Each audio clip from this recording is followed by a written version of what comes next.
আচ্ছা, এখন দেখেন আমরা এটা কিন্তু বিকল্প এইভাবে করতে পারি। আমরা শর্টকাট দেখি। আমরা প্রথমে যে কাজটা করব, যে এখানে যে গড়টা আছে প্রথমে আমরা গড়টা এখানে লিখব। লেখার পরে হচ্ছে এখানে হচ্ছে আপনার 82, 85 এবং 92 এটা লিখব। ঠিক আছে?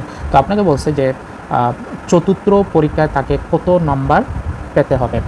তাহলে আমরা যে জিনিসটা করব, জাস্ট আমরা দেখব যে গড় থেকে এইটা কত কম, গড় থেকে এটা হচ্ছে আপনার কত কম, 5 কম। আমরা এখানে লিখব 5। এটা গড় থেকে এটা কত কম, এটা হচ্ছে আপনার 2 কম, এখানে আমরা লিখব 2। এখানে দেখেন এইটা গড় থেকে কিন্তু বেশি, কত বেশি, 5 বেশি। তাহলে চতুর্থ পরীক্ষায় তাকে কত নাম্বার পেতে হবে, এই জিনিসটা আমরা কীভাবে বের করব, খুব সহজে। দেখেন কম বেশি আমরা বাদ দিয়ে দিব, যেমন কম বেশি এটা হচ্ছে কত, 5 থেকে 5 গেলে 5, কত থাকবে, 2 থাকবে।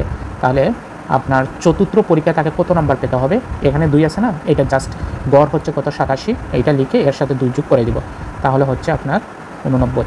ঠিক একইভাবে আপনি যে কোনো ধরনের এই অঙ্কগুলো খুব সহজ